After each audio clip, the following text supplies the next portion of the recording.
High বন্ধুরা, কেমন আছো তোমরা? Welcome back to my channel lifestyle ব্লেন্ডারে তোমাদের সবাইকে অনেক অনেক স্বাগত। বন্ধুরা, আজ আমি তোমাদের সাথে শেয়ার করব একটা খুবই প্রাচীন রান্না, খুবই সাবেকি একটা রান্না, যেটা হচ্ছে লাউয়ের খোসা।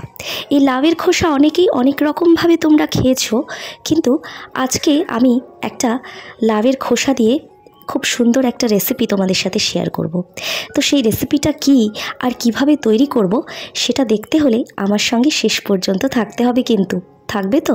আচ্ছা চলো দেখে নাও। প্রথমে দেখো, কড়াইয়েতে একটু সর্ষের তেল দিয়ে দিলাম কালো জিরে ফোড়ন, কাঁচা লঙ্কা চিড়ে আর একটা ছোট্ট শুকনো লঙ্কা ভেঙে। যে যেরকম ঝাল খাও সে সেরকম ঝাল দিয়ে নেবে। এরপরে দেখো, ভালো করে ফোড়নটা একটু নাড়িয়ে চাড়িয়ে নিয়ে দিয়ে দিলাম রসুন কুচি করে। রসুনটা কুচি করেও দিতে পারো, থেতো করেও দিতে পারো, যেটা তোমাদের খুশি। আর কালো জিরে, কাঁচা লঙ্কা আর রসুনের এই সব কিছু মিলিয়ে যে ফ্লেভারটা আসে না বন্ধুরা রান্নাতে, জাস্ট অসাধারণ। তো চলো, সুন্দর একটা রসুনের ভাজা থেকে কিন্তু গন্ধ উঠছে।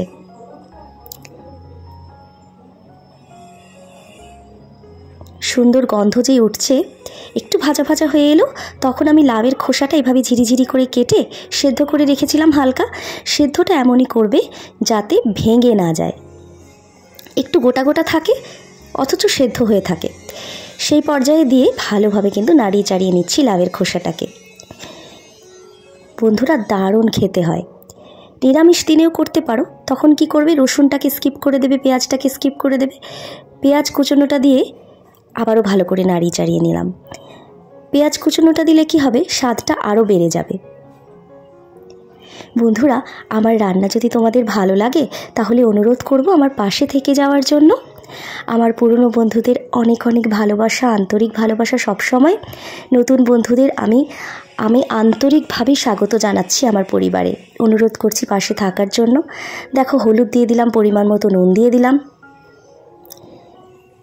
ভালোভাবে নাড়িয়ে চাড়িয়ে ভাজা ভাজা করে নিচ্ছি।